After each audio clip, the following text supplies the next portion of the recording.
Programming Throwdown, episode 87, Typescript. Take it away, Jason. Hey everyone, welcome back. Awesome Friday episode. You know, Friday's a short month, and it's always tough for us to plan. Sorry, not Friday. February's a short month. It's always hard for us to plan February. It's also my birth month. That doesn't help. And Happy birthday! Thank you. I'm born right in the middle of the month, so we missed that throws a wrench into things. But here we are, and hopefully we'll get this out to you right before March. Wait, but that means we have to do it before Friday of February. That's correct. Because Friday is March. Okay. Is Friday March or Saturday March? Friday. That's a challenge. We'll see if we can do it. We're gonna do it. All right. So I'm actually gonna talk about micro kitchens. Now this is maybe very specific to Silicon Valley. I don't know. No, I take it back. I worked at other places that had this.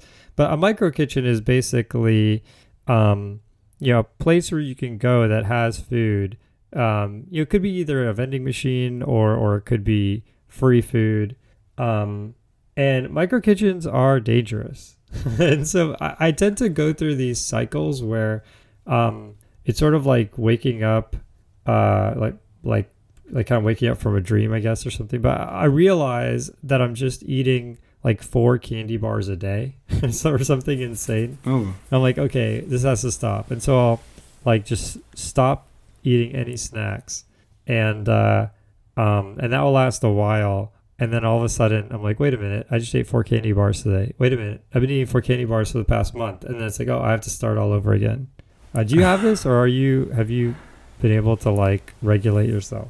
So I do know what you're talking about, but I'll clarify. I think you mean that at a place of work, like at your office, near where your desk is. So not like a cafeteria downstairs, but like the place near, like each floor in an office building or something will typically have, maybe this is people who are in college, I guess it's not really like this. But like, have a vending machine like on your floor or in your sort of desk area. And they'll have, like some vending machine, and there's typically refrigerators and a microwave, and almost every place has coffee or a water cooler and coffee. And so gathering around the water cooler. I thought you were going to go with a gathering around the water cooler story. But no, I mean, the thing is for me is like, I'll hit compile, and then maybe 30 seconds, there's 30 seconds, and I'll find myself going and getting a chocolate in that 30 seconds. Wow. So I'll come back, I'll hit compile again. And usually, depending on the kitchen, I mean, some micro kitchens will have just kind of pretty small, like little bite-sized snacks. And it's just a habit. You get in this habit of like, oh, I have this little delay, so I'm gonna go eat snacks. My latest thing now is I generally don't eat that many meals at work. Like I won't have a really big lunch or anything like that. So what I will do is my new rule now is it has to be perishable. So that means yogurt or a cheese stick or, like I guess a glass of milk or, a smoothie or something like that. Like or that's a brownie perishable. Or a cookie. No, those things, well, the ones that we have anyway are like kind of like those bagged up ones where, as long as it's in the bag, you could leave it for a year, it'd be fine. But anything's perishable if you open it up and leave it out. Yeah, I mean, that doesn't count. That's totally cheating. That's like eating lobster on Lent or something. So, no, it has to be something that, would rot in a couple of days if it was at room temperature. That's my new rule. And so I'm trying to see if that's going to work out. Interesting. Yeah, the temptation of getting lots of snacks when they're freely available and sodas is a real thing, especially if they're free. I feel as humans, rationalizing and dealing with free is just very difficult. And so anytime I've been somewhere where even when I've worked in places where there wasn't free food, but someone might bring in like, oh, here's cookies or here's whatever, here's a cake for someone's birthday. And it's like always someone's birthday. Like having access to that. Yeah, you really got to be careful because as you pointed out, I think what happens is you eat it while you're not thinking about it. Like I'll take it back to my desk and eat it while I'm working or coding. And then that's the worst kind of thing because you're not thoughtful about eating it. You're not sitting there thinking like, I'm consuming this. You're just sort of like putting food in your mouth while doing something else. And it's really easy to overconsume. Yeah, and it's a total waste. Like you're not really getting anything out of it. And So, I mean, right now, there's probably two camps of people. There's the vast majority of people who have never seen me. And then there's the few people who are like, what is this person talking about? Because I'm a total beanpole if you've ever seen me. I'm a very skinny person. But it turns out this people might not know this, but if you're like, regardless of your frame, in fact, if you have a thin frame, it actually has a more dramatic effect. If you eat a lot and you have a thin frame, you really don't feel well. And so it's important for everyone to eat healthy. I feel like this became a PSA, like eat healthy, and I feel like you're about to say exercise. Yeah, that's right. Eat healthy, exercise. I don't know, what are the other ones? Love yourself. We're just gonna. This is the whole thing from now on is going to be a self-help episode. Yeah, and use Typescript. One of those things is true. Yeah, that's right. All of them.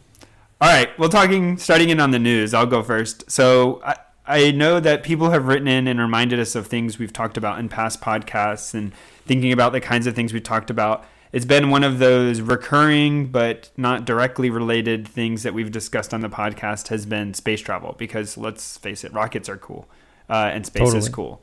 And so this last week, Virgin Galactic went to space, which they had traveled to space before on their newly designed Spaceship Two, it has a revision of Spaceship One. So now we version our rockets or our spaceships. So Spaceship Two had gotten to space a little while ago, a couple months ago, and they went again. And this time, instead of just the two pilots, the pilot and the co-pilot, they also brought a passenger. Now, the spaceship is supposed to hold, I believe it was 6 passengers, but they only brought one, and it was actually a trained space person. I think they were previously an astronaut. Oh, so it was like a pilot test or something. Yeah, so they were there to test out the systems and the restraints and stuff and make sure everything kind of worked. But they did, sort of go in again. But I mean, this means they're getting closer. They're getting ready to, actually take sort of paying passengers, I guess is what you would say.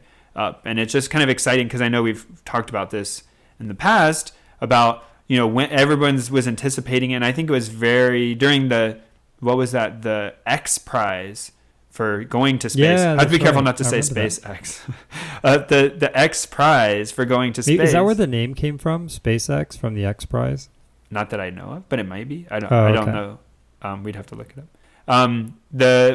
So people got really excited about buying tickets to go to space, and there was people who went up to the International Space Station, and it was, for a while talked about all the time. And then I feel like, I guess if you see that hype curve, I guess it's the typical stuff. Everybody got really excited about it, and then we actually just tried to make progress on it.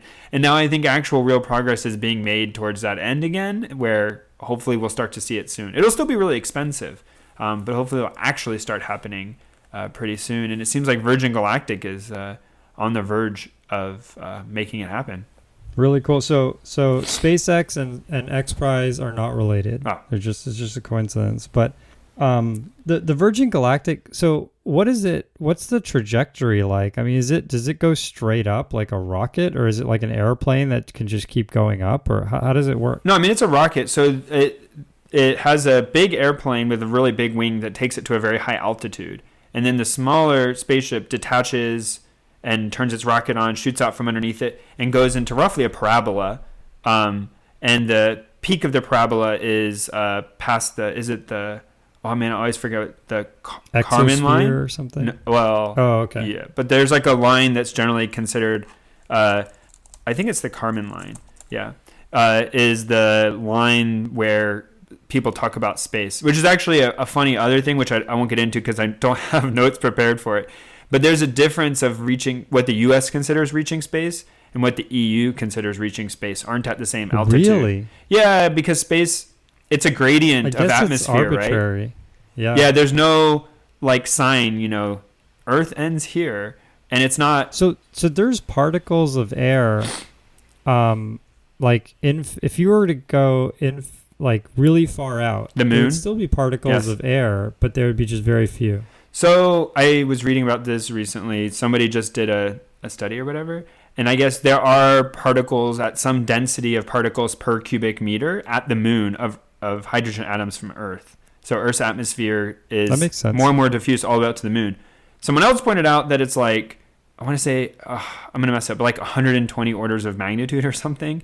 So the difference is so extreme that it's not clear that it's meaningful. Like, what does it mean to be meaningful? But whatever. The moral of the story is there's a gradient, right? It's very close to Earth, atmosphere very dense. At the moon, basically non-existent. But somewhere, in between, there's varying levels.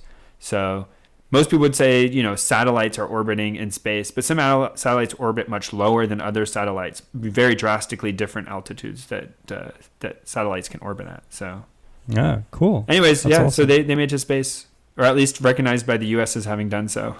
And I think the last episode or a few episodes ago, we looked this up, and it was $100K for one ticket.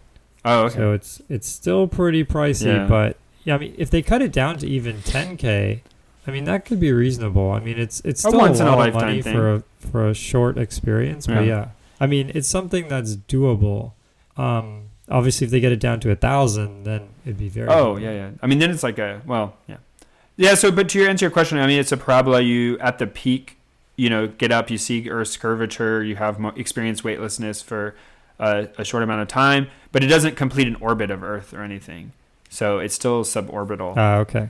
So, I mean, that would be a cool thing to me, like being able to go around a full orbit.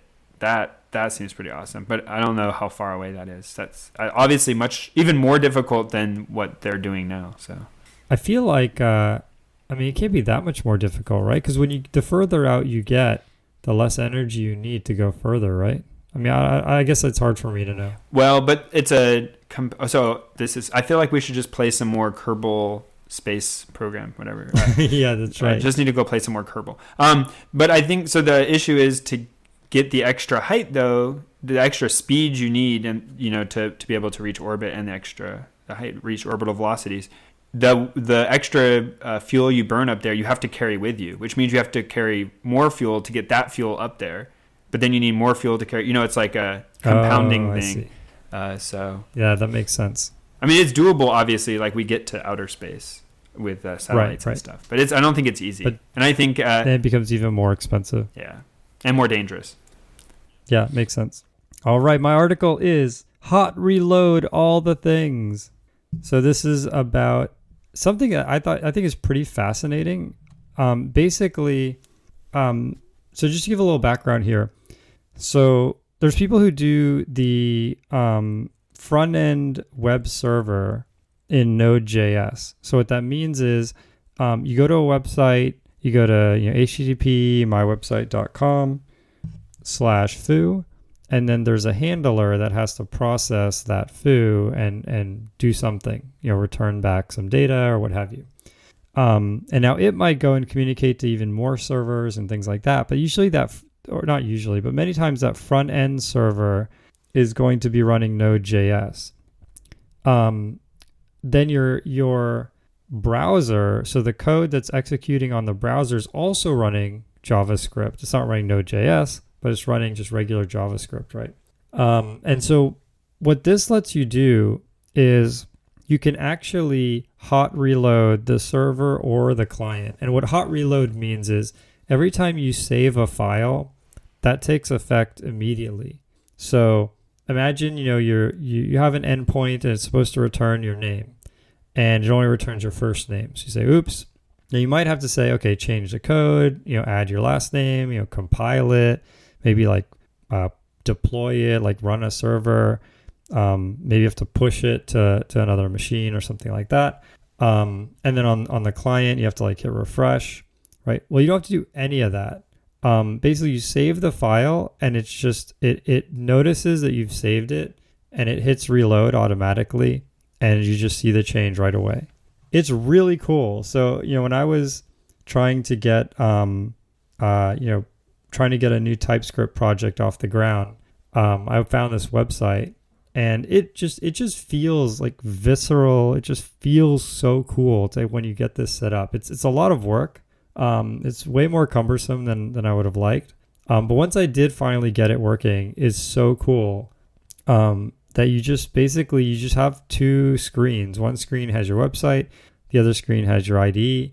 And every time you hit save, you're seeing it kind of build itself. It feels almost very futuristic. And so check this out. It's pretty long, pretty detailed. It'll take some time to get through. But once you have it, it's a very, very cool framework to build a site. Nice. So I looked it up. I'm not sure how accurate it is, but it looks like it's a factor of 32 to go from suborbital to orbital velocity. Ooh, that sounds like a problem. So I might be misreading 32. it. We could sit here and compute the math, and I guess there's a lot of assumptions to be made. But this article I found says it's about a 32-fold, like a 32x difference. Okay, that makes So sense. way But harder. I mean, so as it is now, though, it doesn't circumnavigate the Earth, but it does maybe a third of it or something. No. I mean, it just like pops up and pops right back down. Oh. So this Are you even in a different state? I mean, like, No, how many miles are we talking about? No. So this is the thing that always confuses me too. So we were just talking about space. The Kármán line is about 100 kilometers up. Yeah, about 62 miles. But if you think about 62 miles along the surface of the Earth, that's actually not far at all. Oh, I see. Right? So like going 62 miles is like nothing. Like I commute 10 miles to work each day, right? So like going 62 miles at 60 miles an hour, this is 1 hour driving on the highway. California is a big state, so we actually don't get very far if we drive for an hour. But that far up, and you don't have to fly horizontally, right? You can fly in sort of a circle, a spiral up. So Yeah, right. yeah. So actually, no. That So makes sense. Earth's atmosphere is sort of thin if you compare it to sort of the circumference of the Earth. Okay, that makes sense. Yeah. Which is why you hear astronauts talk about this thin blue line is like where all of Earth's life lives, because like Earth itself is really big compared to how thick the atmosphere is, or the like part we consider Yeah, I mean, substantial. this is totally off topic, but I'm just kind of surprised that, I guess, other than digging for oil, there's not really that much use for the entire kind of core of the Earth. I mean, there's use, but not that we do anything about, other than enjoy the effects of gravity. I mean, well, sure, but like we haven't found a way to really, I guess it's just rock and dirt at the end of the day. So it says the deepest hole ever dug was 12 kilometers, but Earth's radius is 6,378 kilometers. What? Wait, really? Yeah. 6,000 kilometers is the radius? Yeah. Oh, yeah, that makes sense now that I think about it. I mean, now that I think about the circumference, it's... Yeah, okay. Well, this is completely off topic. But yeah, it just turns out for me, I had the same realization a while ago when I was thinking about this. Always thinking, oh, I kind of like space. I'm into space. And then putting these numbers in perspective, it's like, yeah, I never really thought about it like this. Yeah. Like, it's really hard work to go that 100 kilometers up. Like, way harder than just, like, traveling horizontally 100 kilometers, right? Just, like, unfathomably harder. But then it makes sense. Like, climbing a staircase is way harder than going for a walk.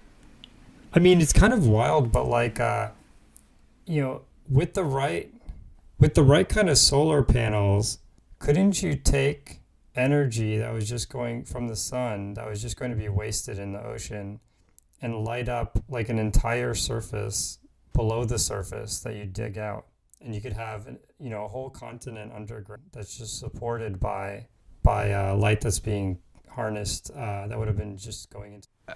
I feel like you're going to spoil our book of the show, and you're going to tell us this is what the book you read was.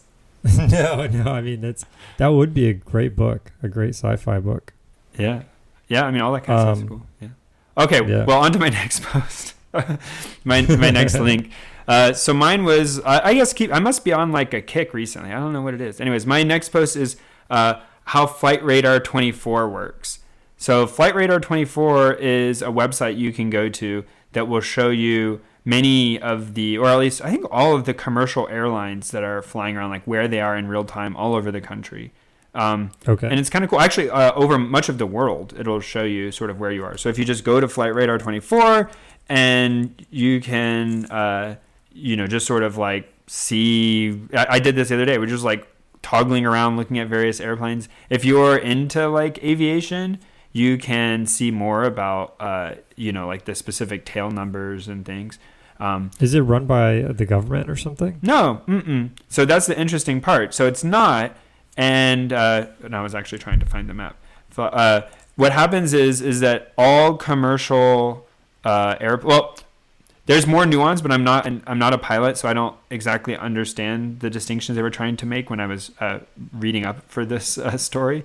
But requirement for many airplanes is that they have to have on a transponder that is used so that other things in the sky don't hit them.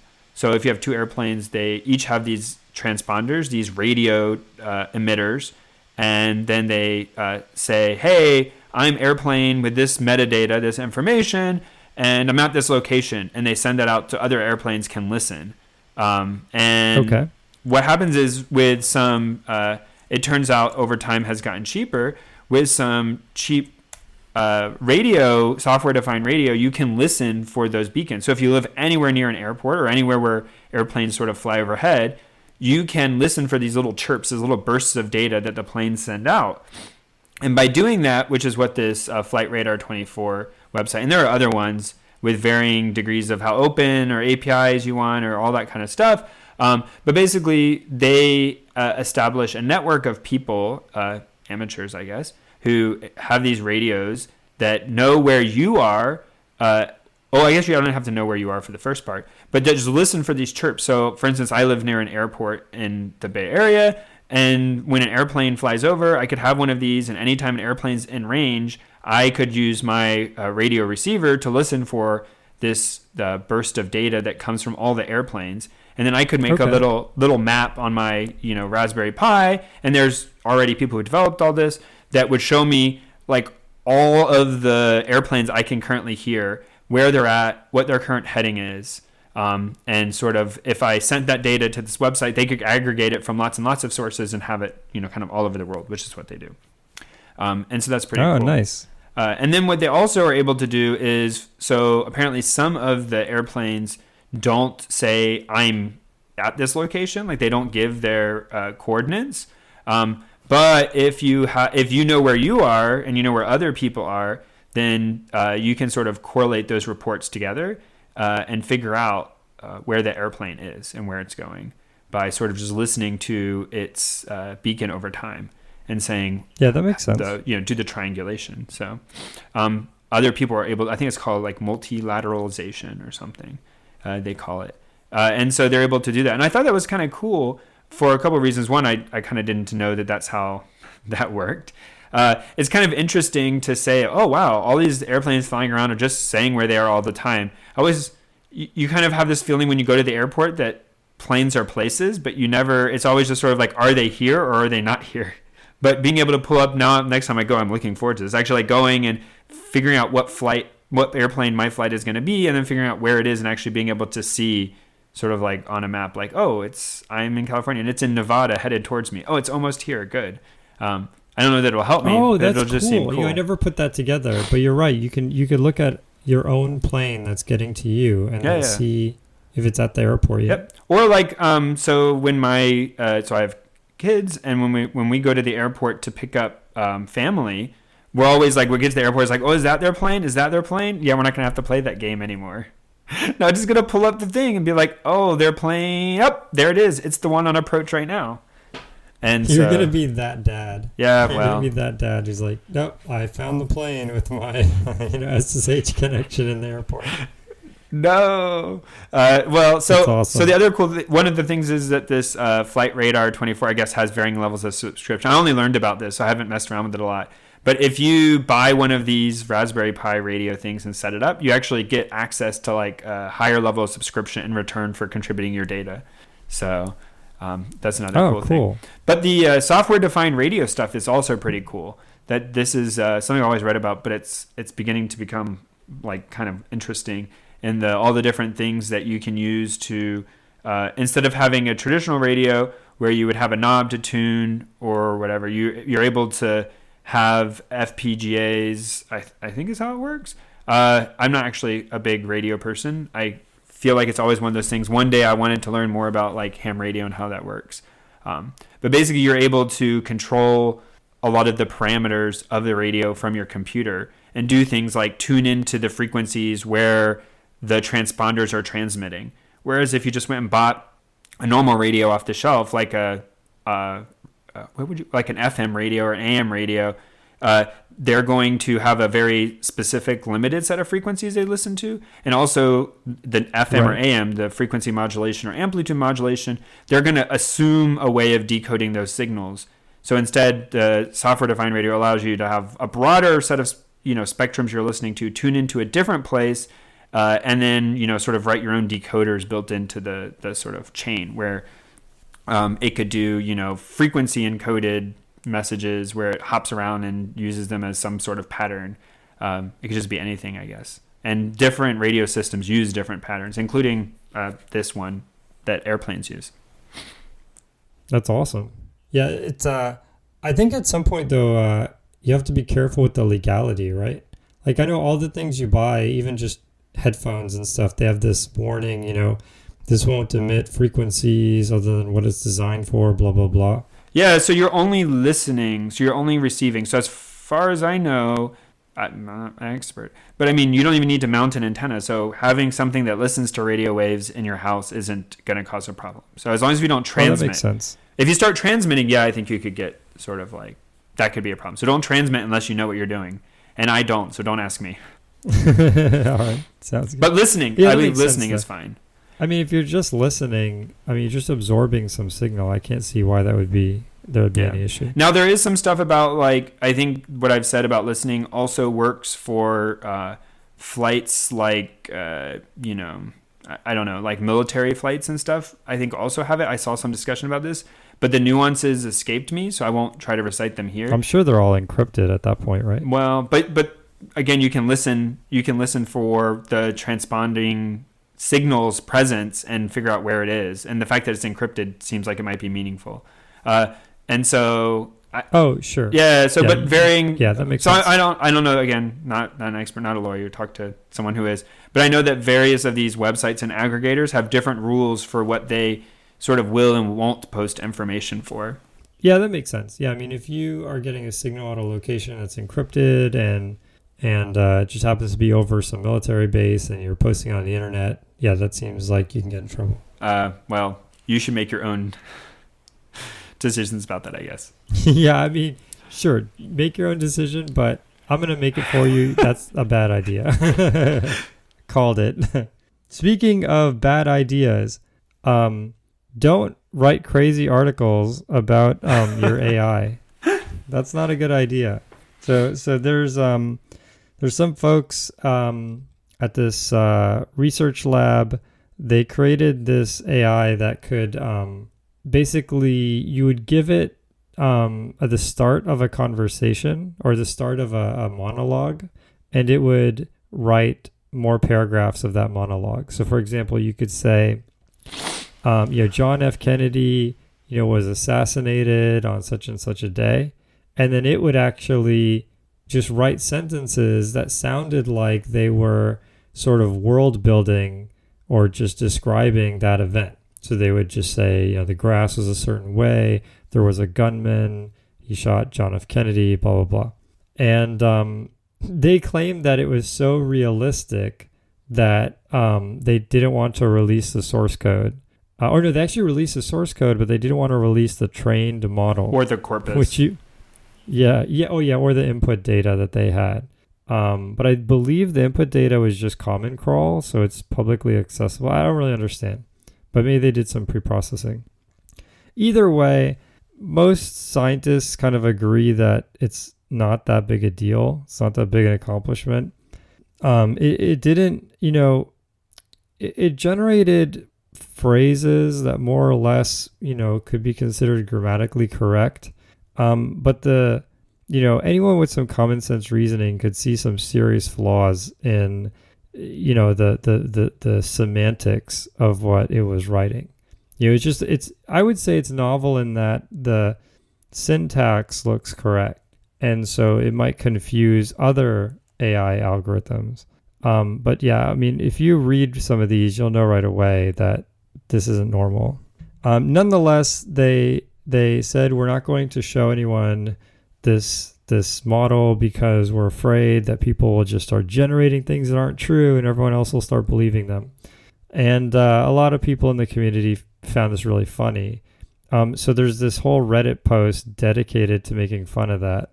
And I'll put a link to that too. And the idea with this post is there's this data set called MNIST, which is literally a bunch of digits, photographs of digits on postcards.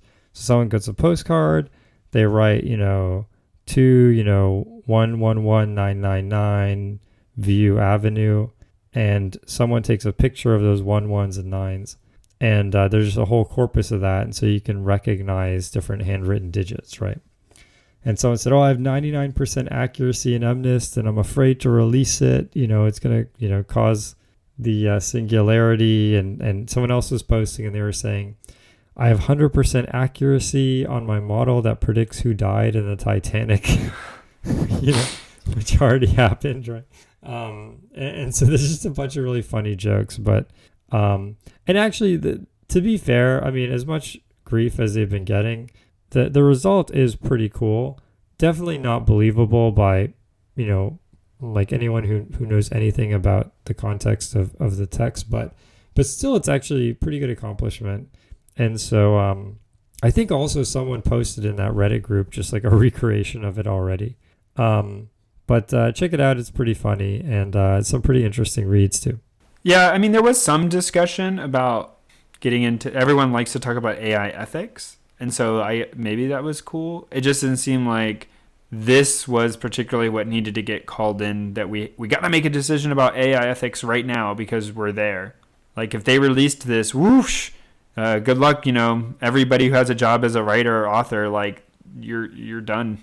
We're just going to make like, that's what there'll become a market for AI clones of popular work. So like famously, a bunch of authors have not finished their trilogies. People will just feed in like the first 2 books. George R.R. Martin, they'll just feed in all of the books, right. And then out will pop the end book. And so I mean, I don't think we're there yet. If you're okay reading a novel where nothing actually happens, then go for it. Wait, but that's the same as the first books. That's awesome. Okay, I'm a horrible person. Speaking of books, oh man. My book of the show. My book of the show is a super long title, but is also a very short and free book. Wow. It's called How the Economic Machine Works and How It Is Reflected Now. Check this out. It's pretty cool. So the reason why I stumbled upon this book is I was looking at, I was trying to figure out what happens when someone can't fulfill an order. So like in the stock market, you say, I want to sell this stock, and someone else says like someone else says at the same time, I want to buy this stock, and as long as he's willing to pay more than you're willing to sell it for, you make the transaction, right? You can also short a stock, which I'm not going to get into it. I'm not even an expert by any means, but basically the idea is you tell someone, I'm going to buy your stock at, let's say, $60 a month from now. And the person says, okay. And so, even if the stock goes to like $100, that person still promised to sell it to you for 60. And so the higher it goes, the more money you make. But it always surprised me, these things like shorting, like what happens if that person just can't fulfill that? What if that person can't pay? They promise to pay you, but what if they literally can't? Because I know that we all know that there's leverage. So there's people who say, I'll buy this for you for $50, and they don't actually have the $50. Like this is actually more common than not. And so with all of this sort of, with all this speculation, like what happens when someone just can't pay? Or it's even worse with commodities. Someone says, like, I'm going to deliver 1,000 cows to you, to some butcher, and then that person just literally just can't do it for whatever reason. And it turns out the exchanges do a lot more than I thought. So basically the exchange backs all of these transactions. So if that person promises to buy your stock for $50, and then the stock goes to, let's say, a cent, and that person somehow flees the country, I don't know, whatever, he somehow gets out of it, the exchange market itself will still pay you the $50, and it'll just eat that loss. So part of what you're paying when you pay these commissions is basically insurance because there are transactions that fall through. And in the case of commodities, there's this thing called the cash market, which is just a fancy way of saying, people are willing to sell things right away for money. So if someone promised you like 1,000 cows, they can't deliver. At any given time, there's someone trying to sell cows for money, and the stock market will just pay the commodity market will just pay whatever it takes to get you those cows, and they'll just eat it. Now, of course, people like the person who doesn't pay, like their credit is ruined, or I don't know how it actually works in that sense.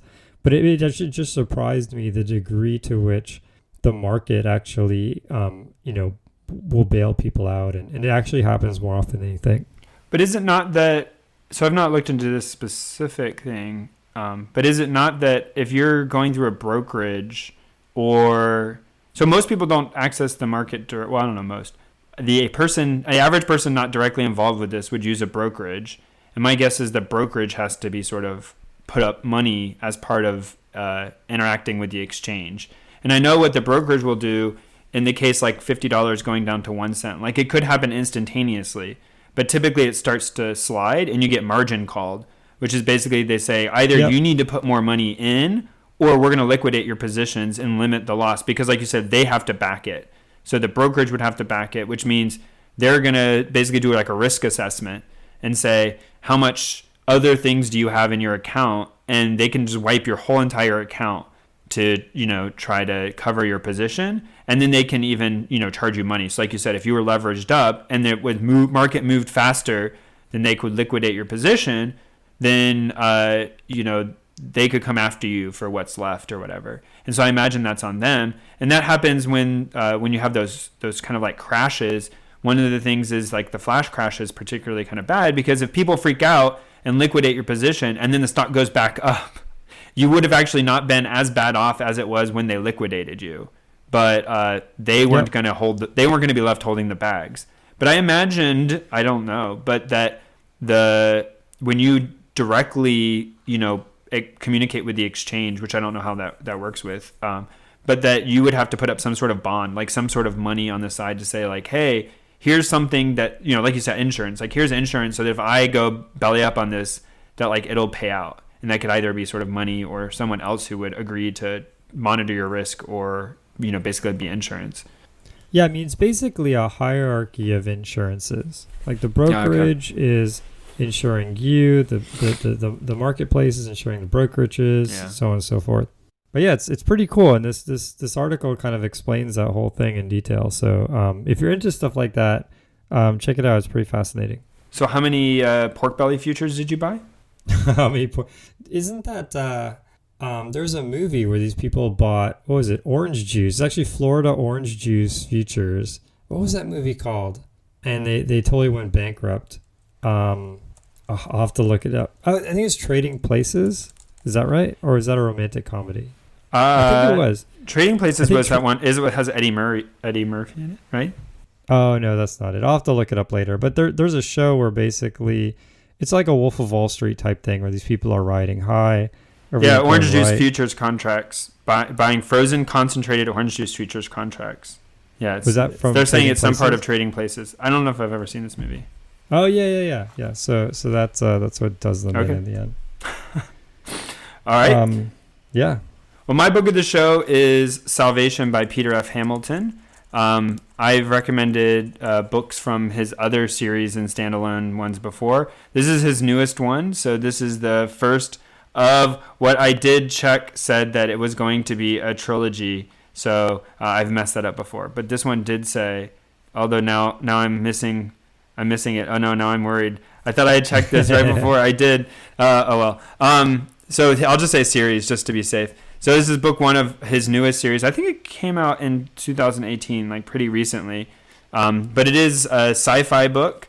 It's a little different. I'm having just finished the first book, which it's a pretty hefty book. I listened to it on Audible, which I normally do. I'm gonna look it up. I think it was here. I'm gonna tell you a number in a minute. Anyways, but it's a science fiction book, and oh crap! I just started downloading it. That's not what I wanted to do. No. Okay. No, never mind. I'm gonna ruin my internet connection. So Well, I already locked my screen, and that froze my Audacity for a bit, so we're in good shape. So this book is set in multiple kind of time periods. So all in the future, all sort of like, science fiction. But there's sort of like different timelines being explored. So it'll sort of like jump back and forth between sort of like a future timeline and a past timeline. And I think that was a little different than sort of a lot of his other works. And so I kind of enjoyed it. So like there's some stuff playing like sort of far out, stuff playing, well, I guess there's no past because like I'm not clear what the current is, but the most forward timeline and the most back timeline are spread pretty far apart. And it's sort of like a detective thing. I didn't feel like it focused as much on some of the sort of technology stuff as he's done before, but I thought it was a pretty good book. It was a little tough. I think that's an interesting idea, like I guess in one sense, like it's not like a Back to the Future thing where you're worried about influencing the future because you're just reading things that happened, but they're happening at different times. It's kind of cool. Yeah. So, I mean, in what plays out in this, it's like you're seeing the impact of stuff. You're like, oh, this is the way the world is. And they sort of go to the past and say something happened like, oh, that's why that's happening. And so I thought that was cool. Oh, it says it's a trilogy. I did see confirmation. So, yeah, it says it's the first book in a trilogy. So I did not mess that up. Very cool. But yeah, so Salvation, it's hard judging like the first book because like it does a lot of world building. It's setting it up. But, like if you've read, he has other series which are finished. And so the Commonwealth Saga series I enjoyed a lot. I really like that one. So I'm hopeful that this series is also going to be good. And I thought this was a solid first outing. It didn't really grab me, but I'm hanging in there. I think it's going to be good. So cool. And you can watch or listen to the whole trilogy on Audible. This is the second one you said? This is the first one. Oh, first one. Okay. And so the second one will be out, probably next year? Yeah, he's a pretty prolific writer, so I'd be surprised. So this one clocks in at 19 hours and 2 minutes. So not his longest. Wow. Yeah, you can check those out on Audible. You go to audibletrial.com/programming throwdown. That gives us some support for the show. You can also follow us on Patreon, patreon.com/programming throwdown. All patrons get the super fast RSS feed thanks to Patreon. And with that, my tool of the show. This is honestly one of my favorite tools of the show ever. It's not useful. It's not the most useful tool I've ever put, but it's hilarious. It's called the Sierra Death Generator. It has that name because it was originally just all of the Sierra games. So if you ever played like King's Quest, a lot of these point and click adventure games, I'm drawing a blank right now, but King's Quest is definitely the most popular. There's like 5 of them. Isn't like Monkey Island something like? Yeah, Monkey Island. That's right. And so what this person did is they took various like motifs for those, like the death screen and even like the you completed the game screen. And he actually pulled all of the fonts. I don't know how he did this, like if he like pulled it from the game RAM or if he took a bunch of screenshots and edited them, but he has the exact font and he has the exact position so that you can replace the message in the death screen with anything you want and it will look, extremely accurate. And it's amazing for making memes, party invitations. Whenever I have meetings now at work, I'll just like put that as the meeting invite. It's hilarious. And so he's included so many games now. There's like Mario 64. There's all the Zelda games. Metal Gear Solid. Yes. Yeah, Metal Gear Solid, System Shock, Doom, Duke Nukem, and all the fonts are perfect. Railroad Tycoon. And I've made some absolutely hilarious memes. It's an absolute riot. If you want to set up a meeting or an invite to like your birthday or something like that, this thing is fantastic. I highly recommend it. Absolutely hilarious. Definitely check it out. But so I was clicking through these though, and I have two concerns. First of all, like I'm not clear how many people I work with who mostly are younger would know many of these titles. And then just in general, even people of any age, like you have to be pretty nerdy for some of these. So some of them, like the Zelda ones, I think are a little obvious, or Pokemon, because you can kind of see the people. But some of these other ones, I'm not sure I would recognize where this is from. Yeah, there's definitely a lot of esoteric ones. Yeah, I mean, stick to the, Mario 64. Yeah. Stick to the heavy hitters. But I sent a letter from Princess Toadstool that my coworkers thought was pretty hilarious. You must have been very proud of yourself. I was like, look at me, guys. I got this stuff figured out. People thought I actually made it myself. Like, how long did that take? I was like, if only you knew the secret. My tool of the show is a game, but this one's actually not a tablet game. I feel like I'm falling down the well of not helping people. What are you doing? So this one is a console game, and it's called Overcooked. And I thought this was pretty cool. I'm late to the game. Is it a puzzle game? I think I've played this. Kind of, not really a puzzle game. But I'm way behind the times. I think there's even like Overcooked 2 now. But I play really old games that are like super cheap because I don't play games that much. And so, yeah, same here. So I got this one. I actually think I got it free on my Xbox One. I have the like Xbox membership someone gifted me. And so I get like a couple games free a month or whatever. And this was one of them. And I was like, a lot of them are junk, in my opinion. But I was playing this one. And in this game, you are supposed to be preparing food for people, ignoring the actual like storyline. You're preparing food for people. And each food has sort of a recipe. And you control a little character and need to get ingredients and then perform some number of steps. So it might be like get a tomato from the tomato bin, put it on the cutting board, and then chop the tomato. And chopping the tomato, takes some amount of time. And then once you chop the tomato, you need to go and put it on a plate. And then you need to chop some lettuce, put that on a plate. And then once the tomato and lettuce are on a plate, you can now serve it. And there's little cards that tell you, what you're trying to cook for the current people that are up there. And there's some, optimizations you can do about what you're working on, how complex a given dish is. And you serve it, then it comes back dirty. Then you need to wash the plate and then put it back. And it's a series of tasks. And some things need to be cooked in like a stock pot as like a soup. And if you leave them on too long, they'll burn.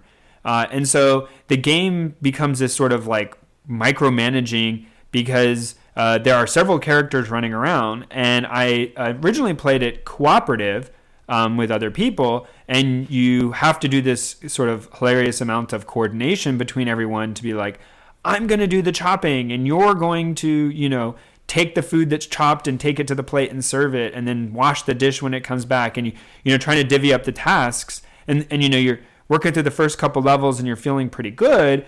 But then you realize the game starts like throwing a monkey wrench into it. And so they'll have like a path that's only one person wide.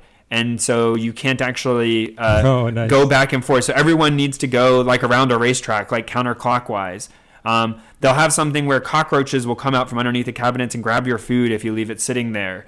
They'll like introduce various mechanics where the game world shifts around. People are walking through like you sort of, can't always get where you want. Cars that come together and separate. And so like, you're all these crazy places you're cooking. And I thought it was just really fun. I enjoyed it. Can't say I actually beat it. I got stuck. But I had fun. It was a really clever, lighthearted thing. I'm not sure I would have paid the original price for it, whatever it was, if it was expensive. But I've seen them on discounts a lot because it's been out for a while.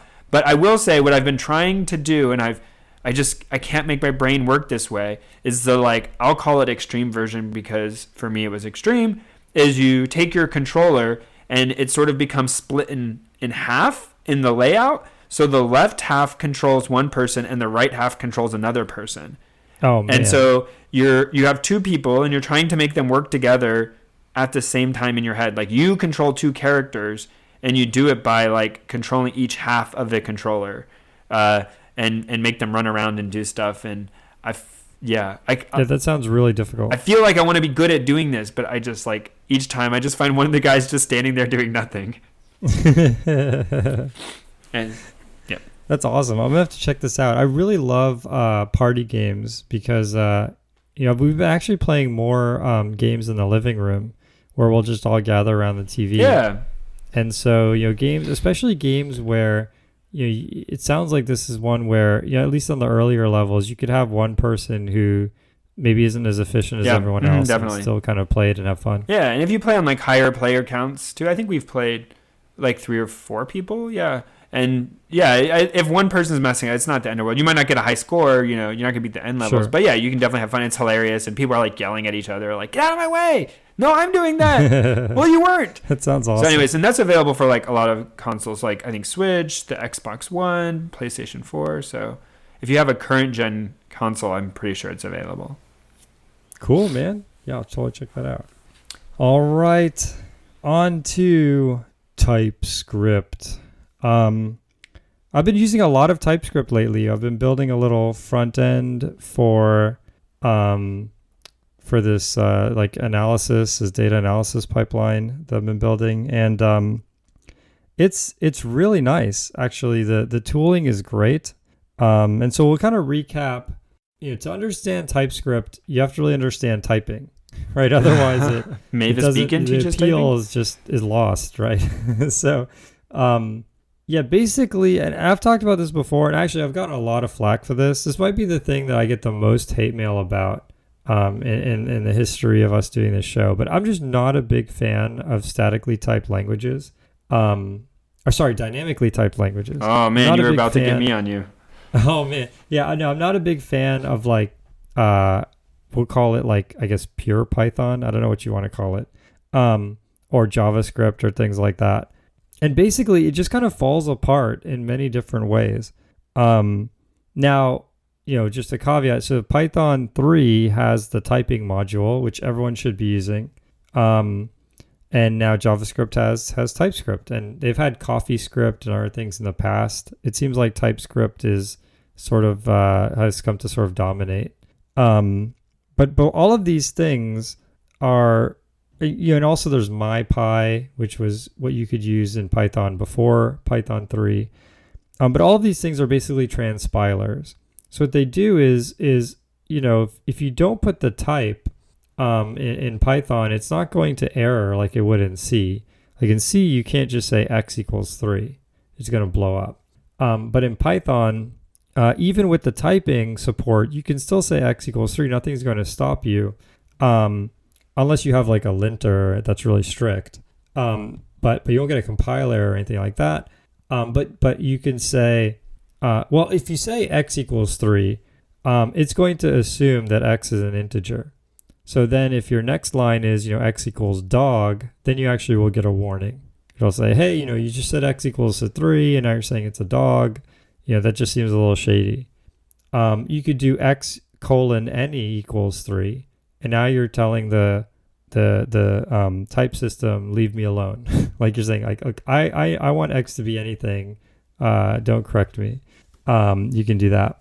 But if you do, x equals 3, and then later on you pass x into a function, and that person who wrote that function, let's say a week later, changes that function to now take strings instead of integers, that's going to cause an error right away.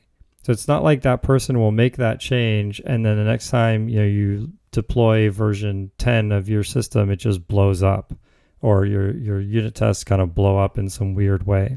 The type system is going to catch that immediately and tell that person who's making that change, hey buddy, someone's passing in a integer to this. So, if you're going to make that change and say that's going to be a string, then, we need to reconcile that. And actually, I would say even to this day, the majority of the errors get caught in this way. So the majority of the time, I don't actually have to run something because I've caught some error right away, and I can just go in and fix it. And when I run things, the chance that they're successful goes way up. And Patrick, I think you mostly use statically typed languages, right? Do you do a lot of dynamically typed languages? No, I don't. Not that I avoid them. I avoid them. Sorry, I thought you did Scala now, or no? No. So I've done like dabbled in various of them, but I've not ever spent much time in them.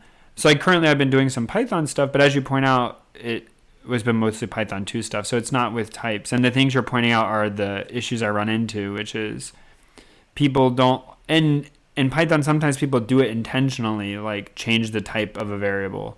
So in some places it's one thing and in some places it's another, and use that for sort of code flow. But that's to me is like really confusing Yeah, and I hard mean, to I really follow. try to avoid that. So just to, I mean, it is a hassle to set up. So not everyone has this set up, but with Python 2, you can use MyPy. And the way it actually works, it's a little frustrating. It's done with comments. So you actually have to do you have to do like a double quote, integer double quote. And you do that, I think it's after the variable name.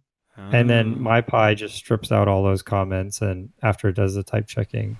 And But so it it's definitely not runs, as nice as typing. but it runs basically this transpiling, this compiling step where it That's does right. that. Yeah, okay. So MyPy will strip out all of those things that you wrote, and along the way, it will check the types. And that's exactly what TypeScript does as well. So you're putting all of these things that aren't valid JavaScript. Like JavaScript doesn't expect you to put x colon int equals 3.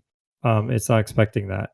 So what TypeScript does is after it's done checking everything, it has to go through and delete all of that extra code. And I think it's not even like that would be kind of frustrating for them to do. So they don't actually do that. What they do is they compile the code down, I believe, to some intermediate language and then decompile it. But one thing they do is they create what's called a source map, which is something that I don't think we've talked about ever on the show. But a source map is basically when you're compiling code either to machine language or assembly code thing, you want to kind of keep track of what line of source code contributed to what lines of whatever it is downstream. So in the case of TypeScript, it's like what line of TypeScript turned into, this section could be part of a line, it could be multiple lines, but this section of JavaScript. And that's a source map. And so TypeScript will generate a source map. So, when you have an error in your JavaScript, it's going to be very hard to look at that code and see what's going on because you didn't write it. It was generated by this TypeScript compiler, right? So the source, along with some browser plugins and things like that, will actually make it so that when you get an error, you see the error in TypeScript, in your TypeScript file. And MyPy has something similar for Python. So yeah, I think that is an option. Have you thought about doing that, like running MyPy? No, I didn't know that was a thing until 3 minutes ago. Okay.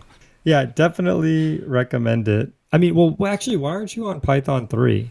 Don't Is there like a ask. really No, convoluted reason no, or no. no? When I said which Python, and then I said Python dash dash version, and it told me it was Python 2. Oh, okay. All right. I think you have to do, well, it depends on the OS, but um, now if you're on Mac, you would have to brew install Python 3 or use Anaconda or one of those distributions. Yeah. But yeah, so But I mean, I do agree with your preference for static typing, because I feel one of the things is when you get in someone else's code, and that's the crazy thing is you might have an intuition for, oh, this thing is supposed to be this type or that type, but when other people read it, especially code that isn't the middle or is in the middle, so not like the highest level code, but code in the middle or the bottom, it becomes very unclear and easy to lose track of what types are. So if you have code that's supposed to sort of, which a lot of code ends up being, pass stuff around or do some transformations, it's very difficult to tell what the type can be. And for someone coming in and trying to make something there more efficient or to run better, it can be very difficult to tell what all, especially if, like Jason was pointing out, like this type any, makes it very difficult to know that you're doing is safe across all the kinds of types that can be passed in. yep. And then you have to handle optional as well. So like by default in Python, anything could be none at any time. And what's even worse is if a function takes, there's actually some checks for this, but depending on the language, I think in JavaScript, in Python, if a function takes 3 arguments and you pass it 2, I think it'll error, which is good.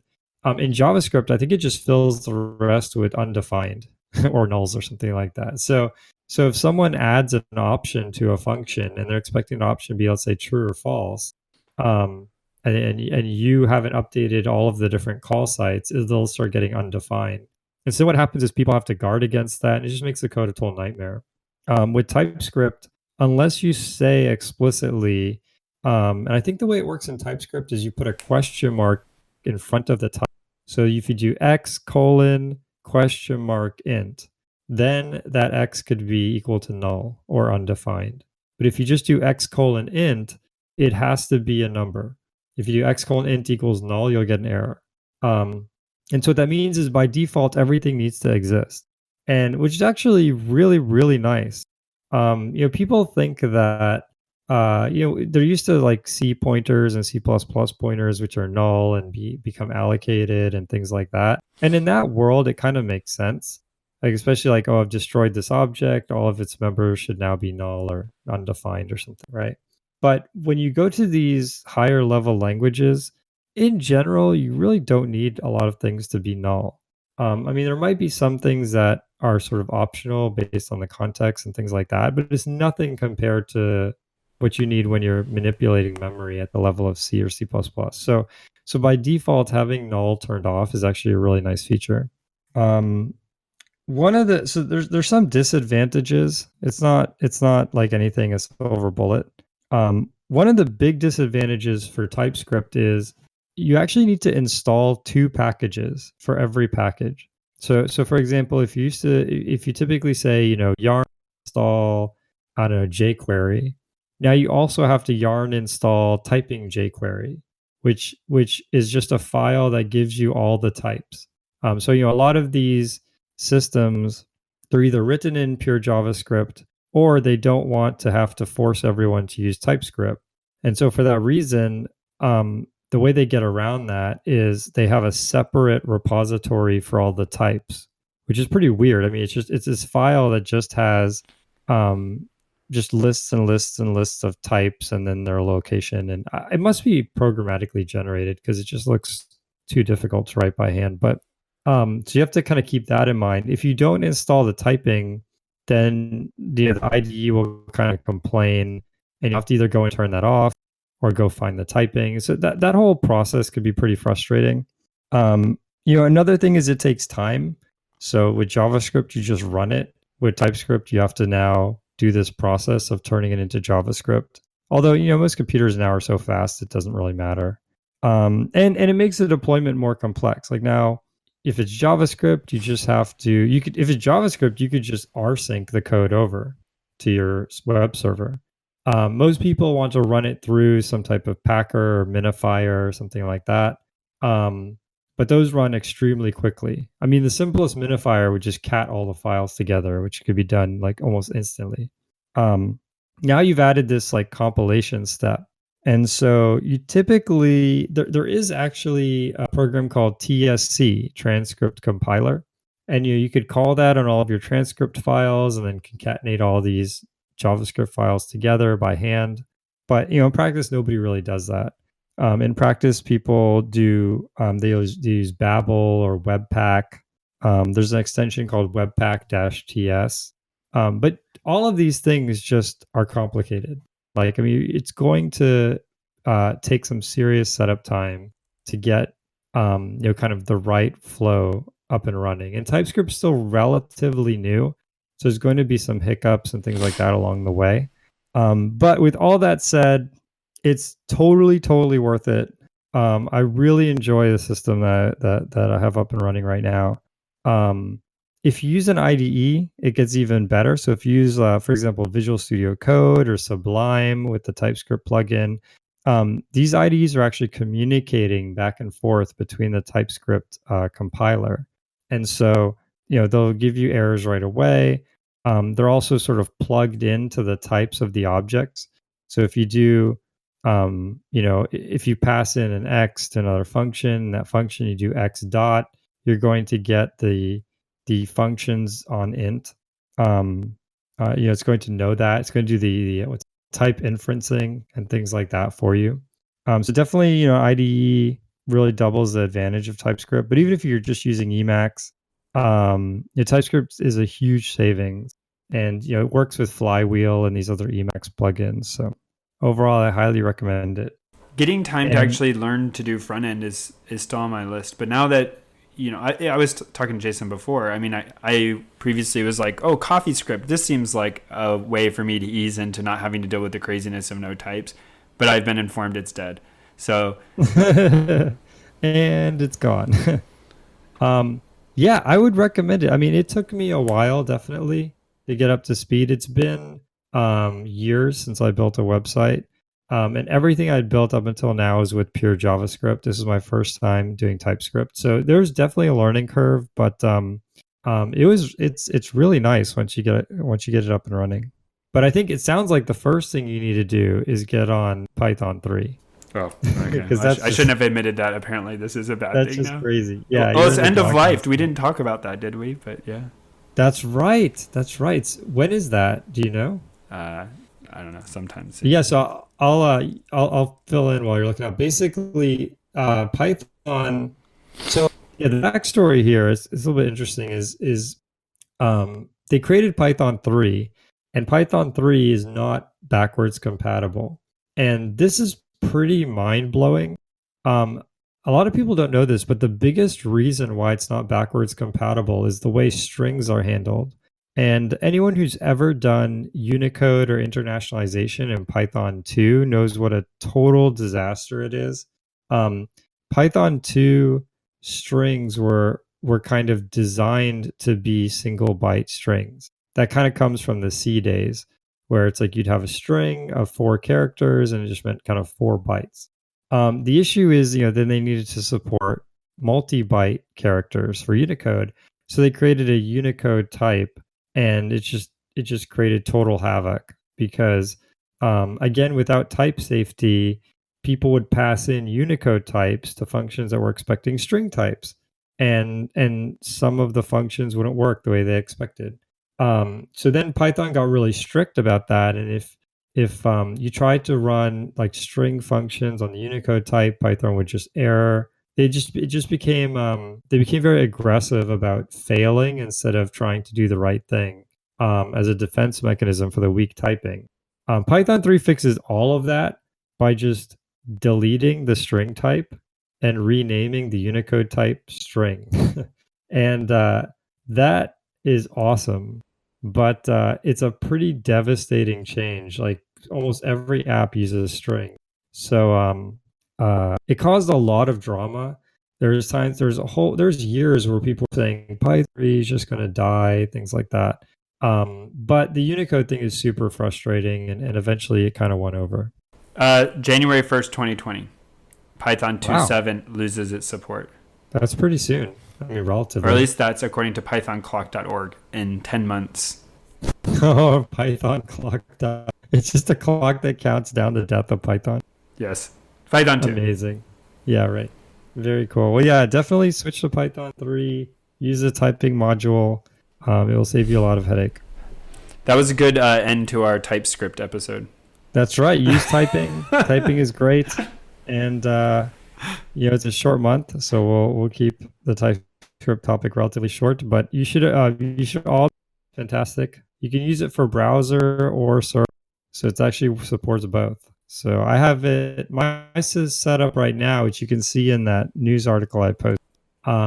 Actually has TypeScript on both with the hot reloading, so it's the hotness. Check it out. All right. Till next time. See you later. The intro music is AXO by Binar Pilot. Programming Throwdown is distributed under a Creative Commons Attribution Share Alike 2.0 license. You're free to share, copy, distribute, transmit the work, to remix, adapt the work, but you must provide attribution to Patrick and I, and share alike in kind.